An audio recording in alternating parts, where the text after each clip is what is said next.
मी रस्त्यावर सुद्धा लोटांगण घालीन अशी एकच व्यक्ती म्हणजे आशा भोसले. मी एकदाच त्यांना असं म्हटलं होतं की काही काही गोष्टी तुमच्या घरातल्या निगेटिव्ह भागांबद्दल बोलायच्या आहेत. चांगलं चाललंय की आपलं, असं हसतमुख होऊन म्हणाल्या. त्या उत्सुक नसायच्या फारशा जाहीरपणाने घराबाहेरच्या माणसाशी किती जवळचा असला तरी बोलण्याबाबत. काही बेबनाव वगैरे वगैरे काही नाही, काहीही नव्हतं. म्हणजे मला तरी खरंच दिसलं नाही आणि मी काही त्यांचा असं त्या सांगतील तसंच बोलायचं अशातलं नाही. मी किती स्पष्ट आहे ते सगळ्यांना माहिती आहे. काही नव्हतं. उलट परस्परांना अधिकाधिक पोट विषय काढून सांगून तू इथे हे बोलायला पाहिजे होतं, इथे हे गाणं असं घ्यायला पाहिजे होतं, असं सांगण्याकडे झाल्यानंतर त्या चर्चेचा कल असायचा.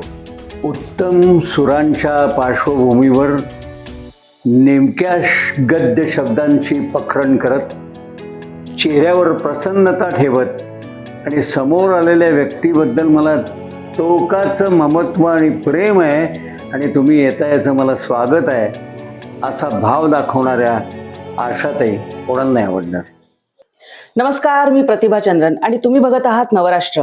आज आपण एका चिरतरुण अशा स्वराला आदरांजली अर्पित करतो आहोत. आशाताई भोसले यांना अंतिम निरोप दिला जातोय आणि आपल्यासोबत आता जे त्यांच्या आठवणी जागवत आहेत ते आहेत सुधीरजी गाडगीळ, तेवढेच चिरतरुण मुलाखतकार. सुधीरजींनी अनेकांच्या ज्या मुलाखती घेतल्या त्यामध्ये लता दिदी आणि आशाबाई हे नाव अगदी अग्रणी आहे असं म्हणावं लागेल. सुधीरजी, तुमचं खूप खूप स्वागत. मला आठवतं की तुम्ही आपण पुण्यातलाच एक कार्यक्रम ज्याच्यापासून उल्लेख करून सुरुवात करूया, कारण तो कार्यक्रम असा होता की धोधो पाऊस, रमण बागेतली ती संध्याकाळ, एकदा कार्यक्रम पुढे ढकलला गेलेला आणि आशाबाईंनी ठरवलं की त्या दिवशी कार्यक्रम करायचा. तुडुंब भरलेलं रमण बागेचं ते प्रांगण, सगळ्यांनी खुर्च्या अक्षरशः डोक्यावर घेतल्या होत्या छत्रीसारख्या आणि ती जी काय त्यांची सुरांची साधना सुरू होती त्याचे तुम्ही साक्षीदार आहात. हो. काय त्या आठवणी आहेत? तुमच्या अंगावर रोमांच आला असेल कारण तुम्ही तिथे त्या पावसामध्ये आशाबाईंबरोबर वर होतात. आम्ही खाली बसलेले सगळेजण चिंब भिजलेलो होतो. तुमची भावना काय होती? मला तर सारखं असं वाटत होतं आम्हाला कितीही भिजवा पण आशाताईला भिजवू नका, म्हणून मी फक्त सारखं त्यांच्या जवळ जाऊन त्यांना ठीक आहे रे, भिजले तर भिजले, आपण कार्यक्रम पूर्ण करायचा, भिजत करायचा पण करायचा. त्यांची ही जी कमालीची जिद्द होती ना आशा त्यांची, ती मला कायमच अनुभवायला मिळालेली आहे. तो कार्यक्रम मला आठवतो की तेवढ्याही त्या सगळ्या पावसाच्या वातावरणामध्ये आणि त्या दिवशी सगळा त्यांचा जो वाद्यांचा लवाजमा होता तो सोबत नव्हता ना. पाऊस धोधो पडत असताना नाना त्यांच्या डोक्यावर छत्री घेऊन उभे होते. हो. आणि तुम्ही सगळं ते इम्प्रोवाइज केलं का? कारण कसं होतं की कुठलाही कार्यक्रम म्हणलं की एक रियाज असतो, एक त्याच्या आधी तयारी असते, पण त्या दिवशी सगळं उत्स्फूर्त झालं असेल नाही का? पूर्ण उत्स्फूर्त. कोणाला माहिती होतं की कार्यक्रम सुरू झाल्यावर पाऊस येणार आहे, कारण सुरू करेपर्यंत पाऊस नव्हता. नानाला आपली खुर्ची सोडून धावत तिथे यायला लागणार आहे आणि छत्री धरायला लागणार आहे हेही माहित नव्हतं. पण या सर्वात आमच्यापेक्षाही निवांत, खऱ्या अर्थानं ज्यांना पूर्ण ऐन क्षणी सामोरं जायचं होतं त्या आशाताई जास्त निवांत होत्या. कमाल. त्यांना माझा कायमच वंदन आहे आशाताईंना. मंगेशकर कुटुंबाशी तुमचे खूप तसे घनिष्ठ संबंध. तुम्ही लता दिदींच्याही मुलाखती घेतल्या, आशाताईंच्याही केल्या, 5 जणांच्या केल्या अर्थातच. आणि तुमच्या काय खास आठवणी आहेत म्हणजे त्या कुटुंबाबद्दल आणि आशाताई कशा त्यामध्ये वेगळ्या होत्या? काय माहिती, त्या कुटुंबाबद्दल म्हणजे मुळामध्ये माणूस पण जपणारी माणसं आहेत ही सगळी आणि समोरच्याला कधीही दुय्यम न लेखणारी, स्वतः एका श्रेष्ठत्वाच्या पातळीवर असताना सुद्धा दुय्यम न लेखणारी आहेत. नाही तर आपण बघतो साधारण नाव झालं की समोरच्याकडे हा एवढंच दुर्लक्षित बघितलं जातं. आणि आशाताई तर कमालीच्या थोरो, त्या आमच्यासारख्यांना सांभाळूनच घ्यायच्या. म्हणजे माझ्या कधी खांद्यावर हात टाकून, कधी माझा हात हातात घेऊन, कधी एखाद्या गाण्याच्या वेळेला किती लांब उभा आहे, इकडे जवळ आहे, इथे बरा, असं जवळ करून ज्याच्यातनं आत्मीयता दिसेल असं वागवत आणि बोलत त्या आपल्या एकमेकांमध्ये कॉन्फिडन्स क्रिएट करायचा. हे त्यांची कमाल होती. हो, कमाल होती. तुम्ही अनेक कार्यक्रमांना निवेदनं केली, म्हणजे हजारो, जास्तच म्हणावं लागेल. जास्तच. हो. आणि मग आशाताईंसोबत चे प्रसंग काय नेमके आहेत, त्याच्या आठवणी काय आहेत, कुठला तुमच्यासाठी अविस्मरणीय होता? काय हो, आशाबाईंचं म्हणता येईल की सगळेच अविस्मरणीय आहेत, पण मी मुळामध्ये सुरुवात केली त्यांची 1980 साली. बर. म्हणजे 45 वर्ष झाली, आता 47 वर्ष जवळजवळ त्यांचे कार्यक्रम करायला लागून. तर त्यांच्या कार्यक्रमामध्ये जाणवलेली गोष्ट म्हणजे त्यांचे इतर अनेक पैलू, व्यक्तित्वाच्या छटा आणि त्या कशा पद्धतीने विचार करतात आणि बोलताना आणि वागताना कशा वागतात, त्या आपल्या कपड्यांचा विचार सुद्धा कसा करतात हे त्यातनं मला कळत गेलं. एकदा मला म्हणाले, गुरुशट घालत जाऊ नको, बर. तो तुझं कायम असतं गुरुशट. तर दे टाकून मस्त पांढरा व्हाईट साधा शर्ट आण, मी तुला आणून देते, आज संध्याकाळी माझ्याबरोबर चल. आणि मला घेऊन दुकानात गेल्या. दुकानात एक अप्रतिम व्हाईट शर्ट बघितला. मला म्हणलं आज जाऊन घालून बघ. घालून बघितलं, म्हणजे हा मस्त आहे, आता हा माझ्याला घालायचं बरं काय, उग्यास ते गाण्याचा कार्यक्रम म्हणून गुरुशट घालायला जायचं नाही. इतकी प्रत्येक आपल्या बरोबर काम करणाऱ्याच्या प्रेझेंटेशन इतकंच त्याच्या प्रेझेंटेशनमध्ये घटक असलेल्या कपड्यांबद्दल सुद्धा त्यांचं लक्ष असायचं. हे मला कमाल वाटतं, कमाल आशाबाईंचं. आणि बोलताना काय हसतमुख हो, प्रसन्न हसतमुख. मला आता कालपासून सर्वाधिक कसला त्रास होतोय माहिती का, त्यांचे जे जुने हसतमुख फोटो आहेत ना, ते जे टीव्हीवर लागतात किंवा माझ्याकडे आहेत, तर ते पाहताना अरे ही शेजारी आणि काय गेली म्हणताय, असे विचार मनात येऊन मी हैराण झालेलो आहे, खरं सांगतो. त्या खूप नेटकं राहायच्या. म्हणजे आयुष्यामध्ये तसं म्हटलं तर असंख्य कठीण असे प्रसंग त्यांनी पाहिले. अहो, एक गोष्ट सांगू का, आपण बारक्या गोष्टींचा, अरे काय माहिती का, मला ना ते ह्याचा एक प्रॉब्लेम आहे, असं आपण बारक्या गोष्टींचा बाऊ करतो, बाऊ.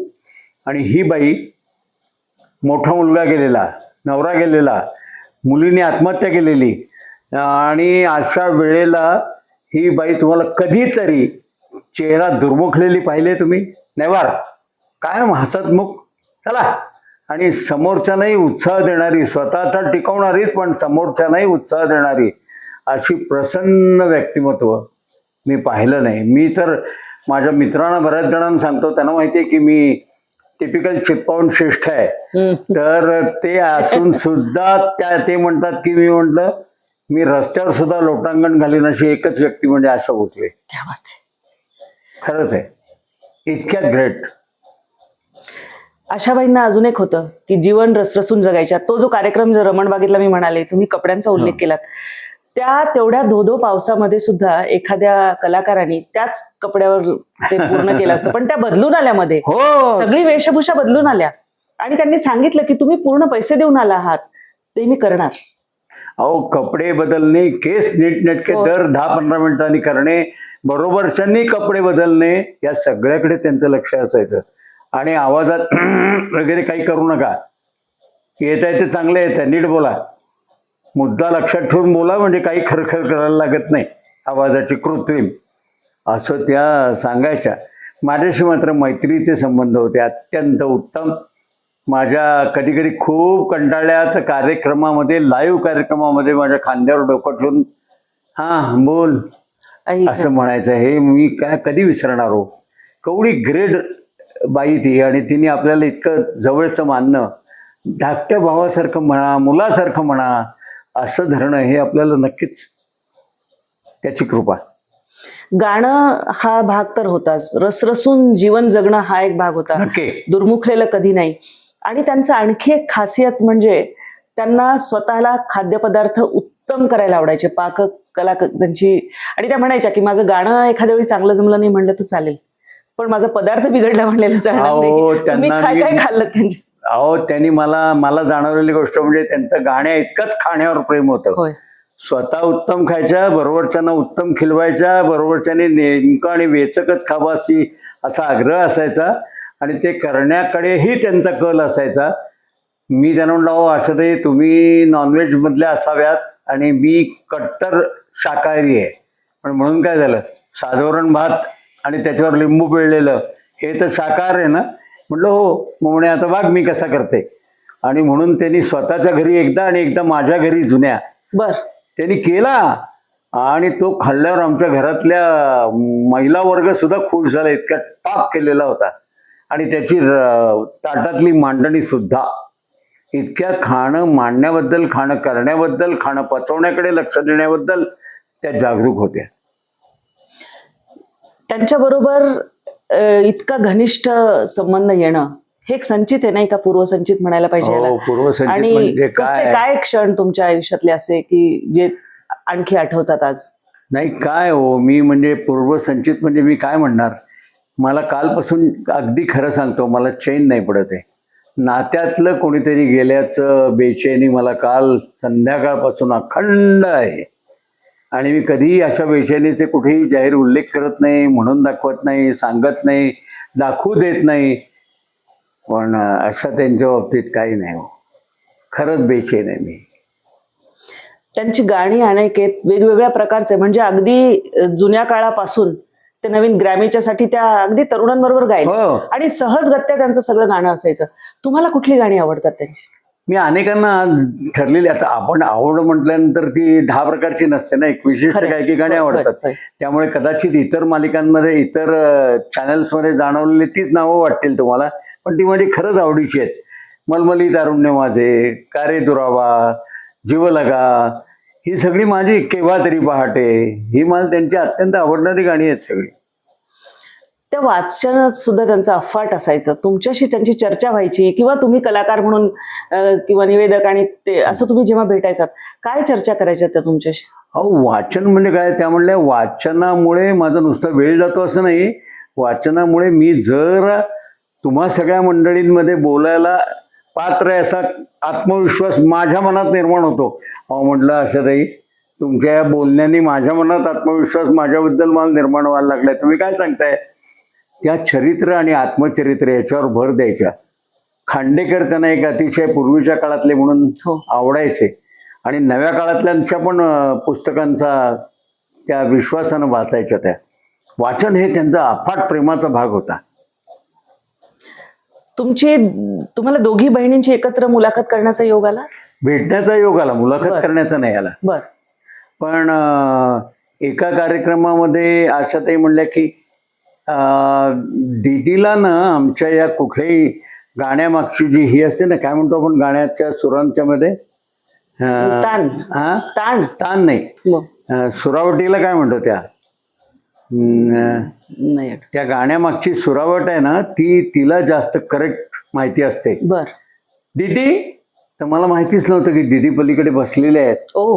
हा, अचानकपणे दीदी काय, त्यामुळे ते ह्याची मला मूळ हे दाखव ग म्हणून तो त्या एकदम माझ्या शेजारी येऊन उभे राहिल्या आणि प्रथमच आयुष्यात त्या टीव्हीच्या कॅमेऱ्यासमोर माझ्या शेजारी येऊन उभे राहत होत्या. बर. मी हैराण होऊन गेलो. आणि हा, सांग कुठल्याबद्दल असं म्हटल्यावर त्यांनी मुळात सुरू केले ती ताण. हे जे त्यांचं सगळ्यांचं गाण्यावर निस्सीम प्रेम आणि ते सुद्धा गाणं नेमकंच दाखवण्याची हे होती ना, आत्म ओढ, ती मला कमालीची ग्रेट वाटते हो. आपण आपल्या कुठल्या रोजच्या विषयात नसतो एवढे तादात्म्य पावलेले, एवढे ते तादात्म्य असायचे. उगाच नाही नंबर 1 राहतो. खरंय. मी सगळ्यांशी भांडतो या विषयावरनं. तुम्ही काय म्हटलं सांगता, सहज त्यांनी कॉमेंट करता का त्यांच्यावर?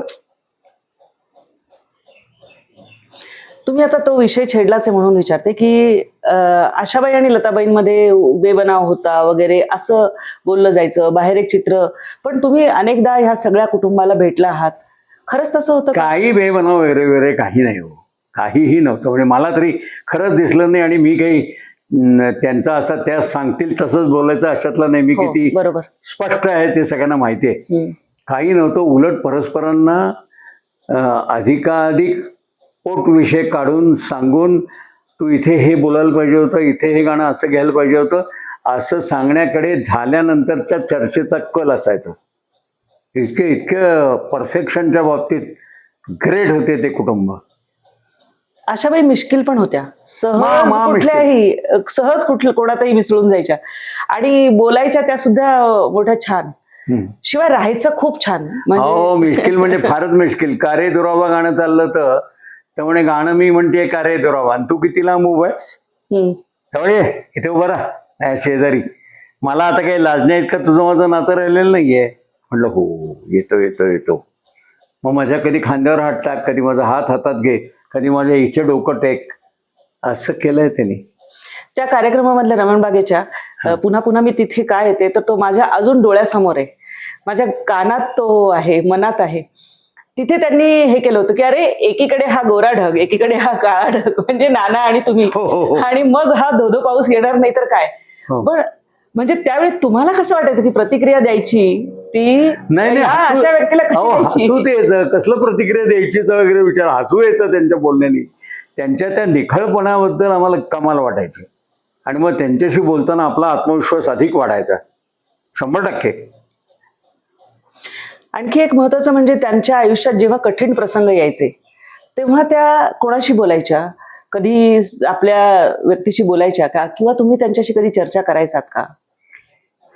मी एकदाच त्यांना असं म्हटलं होतं की काही काही गोष्टी तुमच्या घरातल्या निगेटिव्ह भागांबद्दल बोलायच्यात. चांगलं चाललंय की आपलं, असं हसतमुख होऊन म्हणाल्या.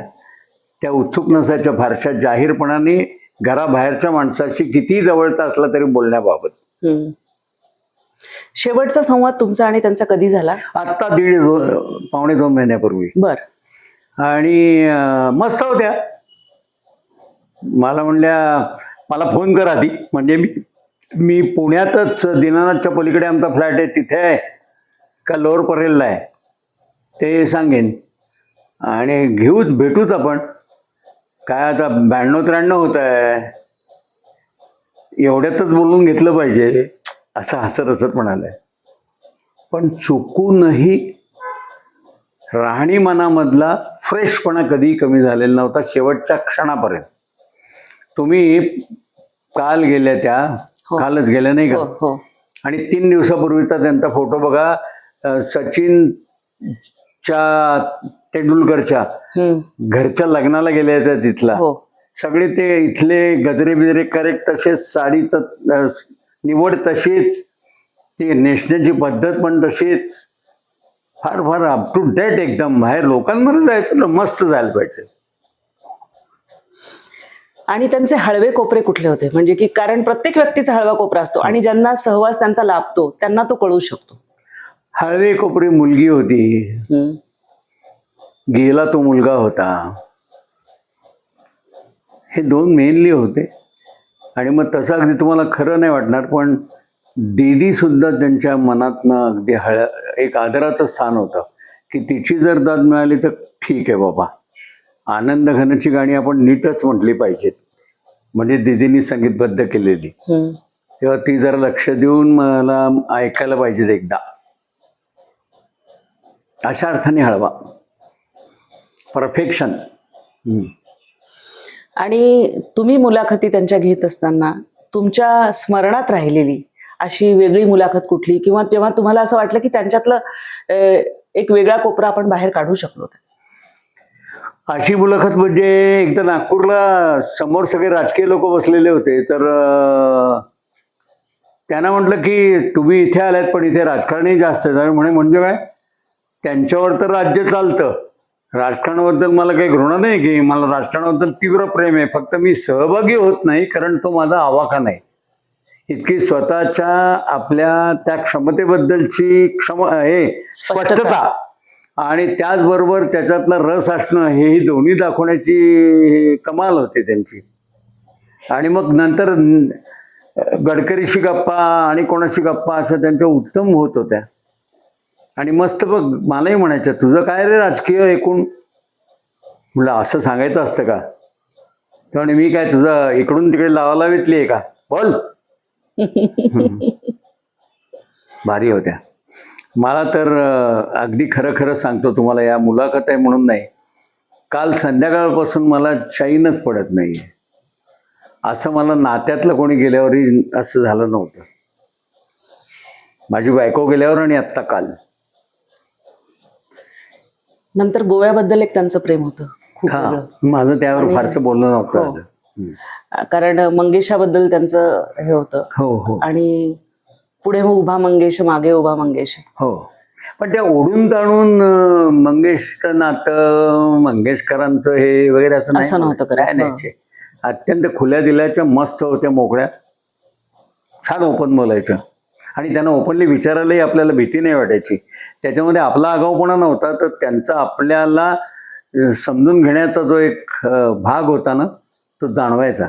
म्हणून तुम्ही शब्द मोजके वापरत इतक्या वर्ष कारकीर्द तुमची राहिलेली आहे. अगदी आशाबाईंवर मोजक्या शब्दात तुम्हाला लिहायचं प्रसंग आला, कारण तुमचे लेख सगळीकडे आता आलेलेच आहेत, पण मोजक्या शब्दात त्यांचं वर्णन करायचं आलं किंवा त्यांचं स्मरणपत्र लिहायचं झालं तर तुम्ही काय लिहाल?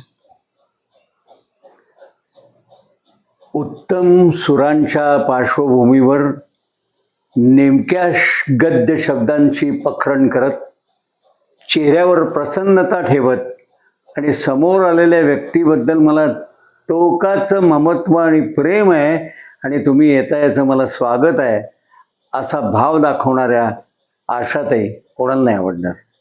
क्या बात आहे. सुधीरजी, खूप खूप खूप धन्यवाद. याच्यानंतर खरंच काही बोलायला नको.